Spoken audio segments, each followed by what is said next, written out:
The Forbidden Way, a short story by Audrey Obuobisa-Darko, read by Trish Esse on orikipodcast.com. Life is what you make it. My shit been amazing. I can't see a way out. I've been stacking face down off canvases I painted. I just spent the rain day on shit I can't afford, but that's the price I pay for the memories I'm making. I've been going places. I've been shaking hands for a chance to really... You're standing in the sharp bend of the road, 2 steps on your left away from the edge that only leads downwards. Its end uncertain. What's certain is your death. Yet, what's uncertain is the mode. I can't seem to get away from it. I went out of my way. I'm trying to feel the again. I've lost somewhere in my head. First option is to wait. Let the poor unsuspecting truck driver come up the road where he can't see you yet. Ride your bike freely in front of him, out of nowhere.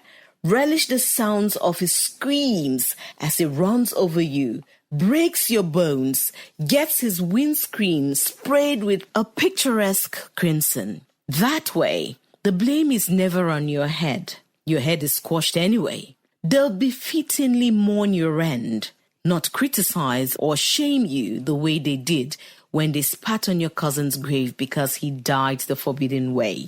They'll praise you for all the good things you never were because you didn't do it. That's all that matters. Another option is to do it yourself anyway, because fuck it. Dive headfirst over the edge on your left. Spread your arms and point them down like Superman. The wind kissing the hollow tears on your cheeks as you plummet to an end, which some say is the end, but others say is the beginning. You'll never know which one it is, because you're not a god. But maybe when you get there, you yourself will become one. Forget your friends, which you don't have many of. Forget the girl, her empty, selfish promises. Forget your mother, who's crying by now, because why will this child she birthed to life, without his consent, want to cut short a life he never asked to have? That's absurd, right? There's so much to live for, right? Right? You stand in the sharp bend of the road, left foot off the bicycle pedal, pointing towards that edge. Right foot planted on the other pedal, pointing towards the road. You convince yourself you haven't done it yet because there are 2 options and you don't know which is plausible. You convince yourself that's the only reason. And while you do, the truck driver moves past. You haven't moved. You look on your left again and suddenly you feel tired.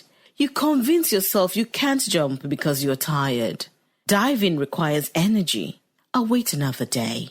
Your phone beeps. It's a video message from friend 1. His eyes are puffy, red, smoke emanating from his ears and nostrils. There's a goofy smile on his face. Where you dey, bro? You're late for the party. That's when you remember you were on your way to the party at friend 2's place. You remember the brief fleeting exhilaration of parties, the trips out of your mind, booze flooding your brain. You grip the stair and move away from the edge, cursing yourself for getting sidetracked like that. You look left, right, and left again. Switching gears, you hang on to the sudden rush of good feelings that run through your veins and rush to paint the town red, not with your blood this time. The crowd goes berserk when you arrive, the long-awaited life of the party. Your girlfriend runs to meet you at the door, liquor on her breath. You plant a deep kiss on her lips till you almost feel tipsy from the taste of her tongue. Whisper sweet nothings in her ear. Jump on the table. You command the DJ to give you a beat as you launch into a fire performance of the popular rap song you wrote.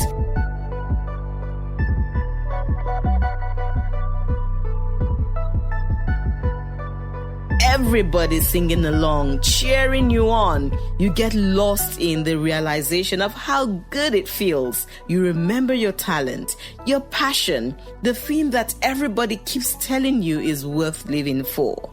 Life's so good, man. You raise your bottle and scream. The crowd goes wild again, and you dance into the night with no cares in this world and the next, as if the night were your last. At some point, it was going to be. But you don't indulge in the thought. Life is good. Life is what you make it. Life shit been amazing. I can't see a way out. I've been stacking face down off canvases I painted. I just spent the rain day on shit I can't afford, but that's the price I pay for the memories I'm making. I've been going places. I've been shaking hands for a chance to really make it. This life is so abrasive. So I almost gave in.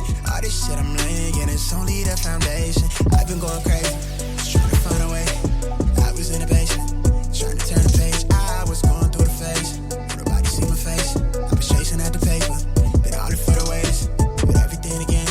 Ain't nothing left to lose. I've been breaking rules. I've been making moves. With everything to prove. Now it's going how I see it through my lens. But it's stuck in my head. I can't seem to get away from it. Been 3 Sundays since you felt alive. Last time it was at the party, which jerked you awake again. Before which you had macabre yet cynic contemplations while in the bend of the road, and after which your purpose of living was reprinted along the lines of your brain. But it's been 3 Sundays, it's all mundane again. How bad will the fall be from this high? You ruminate such questions as you sit carelessly on the balcony outside your apartment room. Your back facing a long way down a couple 20 floors. You can't exactly feel your weight as you finish your 3rd joint. The colors about you dance in a kaleidoscope before your eyes. The music from your headphones buoys your body. Guitar sounds vibrating your own heartstrings. The beat of the drum resounding right on your heart. Throwing the dead butt into the air, you lift your left foot to kick it onto the ground, Abedi Pele style. You lose your balance for 3 seconds. 1, 2, 3. Yet, in that fleeting trinity of bite-sized time, a lifetime flashes before your eyes and across your tripping brain. You grab the other ledge in front of you in time and heave your weight forward. Your eyes fill with tears, and you laugh as you relish the adrenaline running through your veins. Your mother rushes to meet you on the balcony.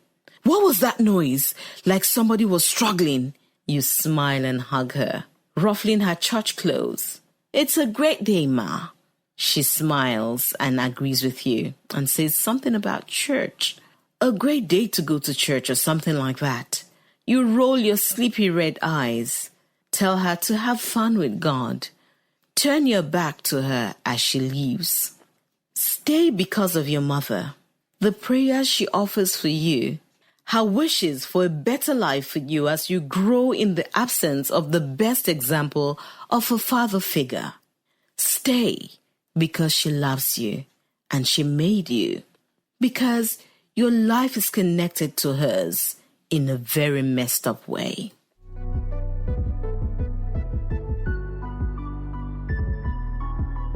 Why do you toy with your life like that? Like what? You know what I mean. You know, all the risky things you do. You laugh. Yeah, why not? Why not? You could die. Yeah, so? What the hell? Do you hear yourself? What's your problem? What's my problem? I'm your girlfriend, that's my problem. Yeah, so? I care about you. Don't you love me? I do. So why would you want to leave everything? Why are you so selfish? What the f? I think you need to live, love. You're overstepping your damned boundaries. Stay because of your girl. Lie to her face. Tell her she's enough reason to stay. Remember the exciting things you do with her.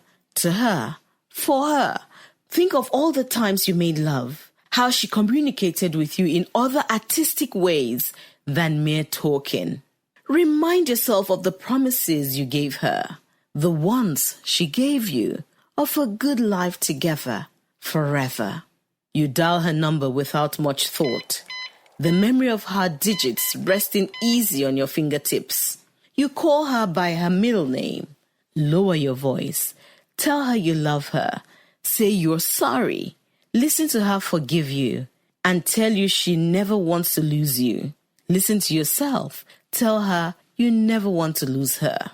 But also listen to the other you in the back of your mind, telling you that the only thing you're concerned about losing is your being.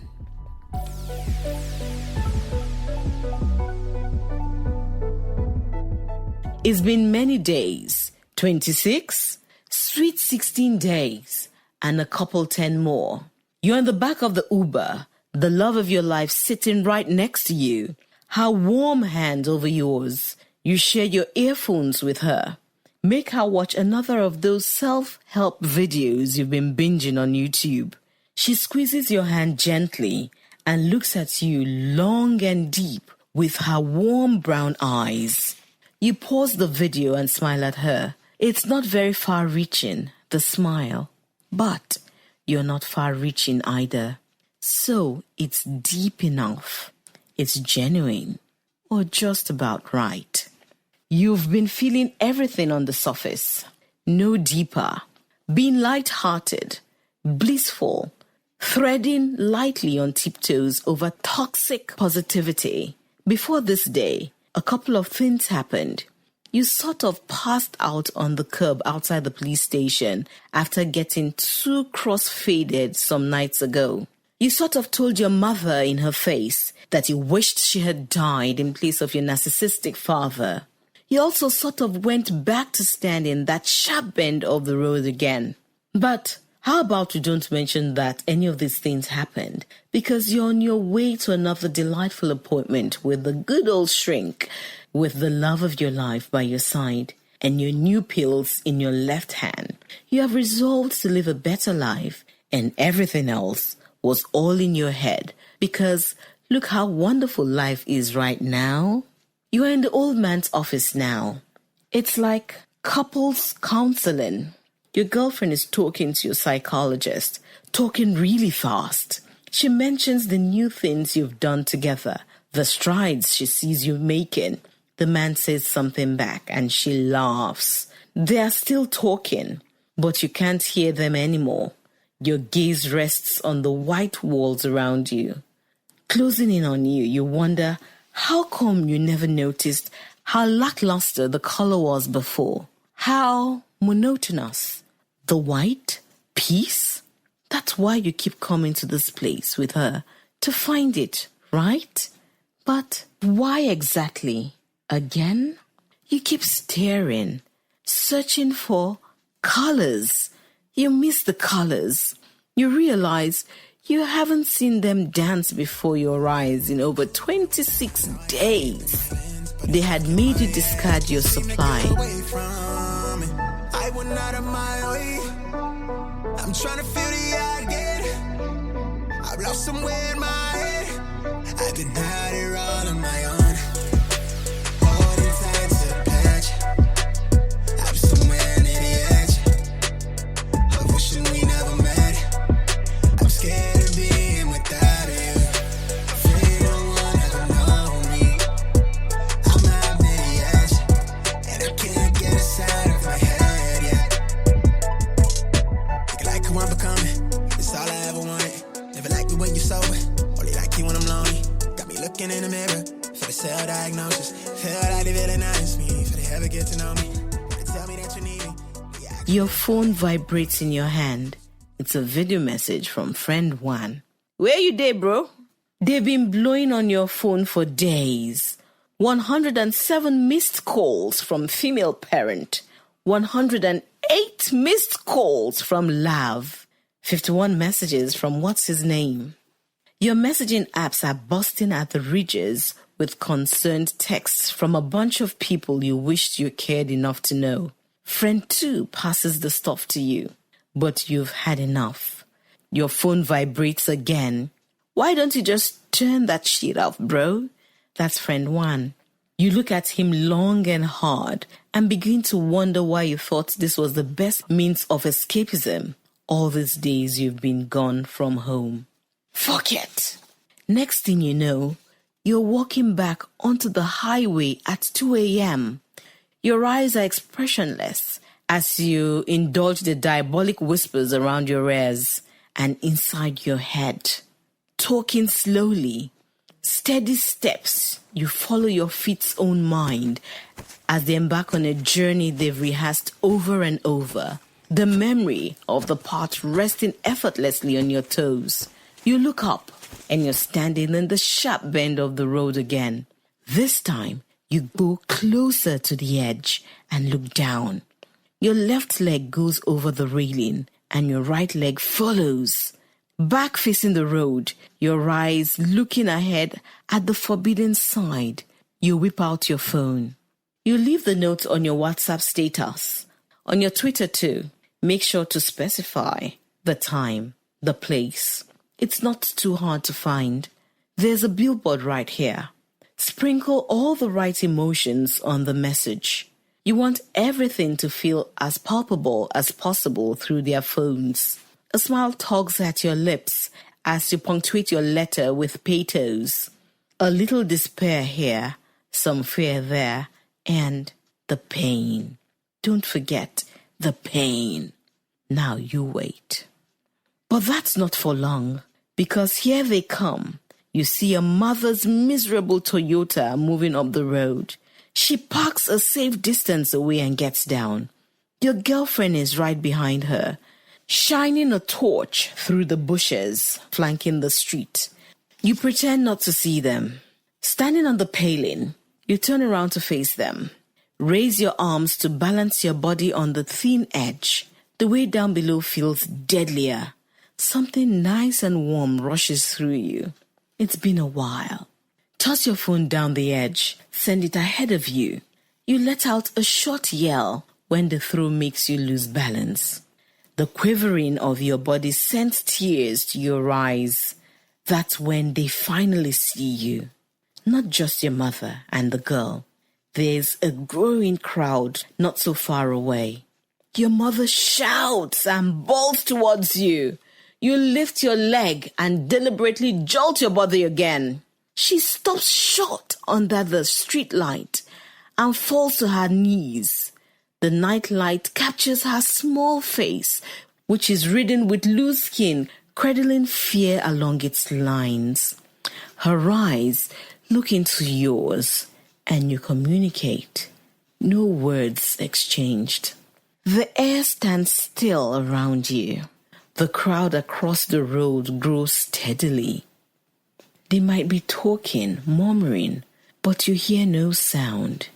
You look down at your old woman, and all you can hear are the battle cries between her agony and your mounting satisfaction. You craft an apology in your eyes, and she receives it with tears in hers. Her hands go up to rest on her head, and her mouth falls open as she shuts her eyes and lets out a scream from the depths of her belly. You close your eyes, too. Spread your arms, point them down like Superman, and throw your weight over the edge. It shouldn't be a long fall. Yet, time hangs up his running shoes and casts a lifetime before your eyes. Regret grips your heartstrings hard as you scream and grapple with the air about you. The wind kisses the hollow tears on your cheeks and whispers your shame to you. There's no one for you to tell that you meant none of it. As you close your eyes and let go of your existence, your father's bones welcome you to the very place he also died the forbidden way. Life is what you make it. Life shit been amazing. I can't see a way out. I've been stacking face down off canvases I painted. I just spent the rain day on shit I can't afford, but that's the price I pay for the memories I'm making. I've been going places. I've been shaking hands for a chance to really make it. This life is The Forbidden Way, a short story by Audrey Obuobisa-Darko, read by Trish Esse on Oriki Podcast. seaside.com. Hi, are you okay? If you're suffering from mental depression or sometimes harboring suicidal thoughts, it's important that you talk to someone immediately. You don't have to struggle with difficult feelings on your own. Let's talk. Go to www.seaside.org and someone will be there to help you. Soundscaping, Amazon.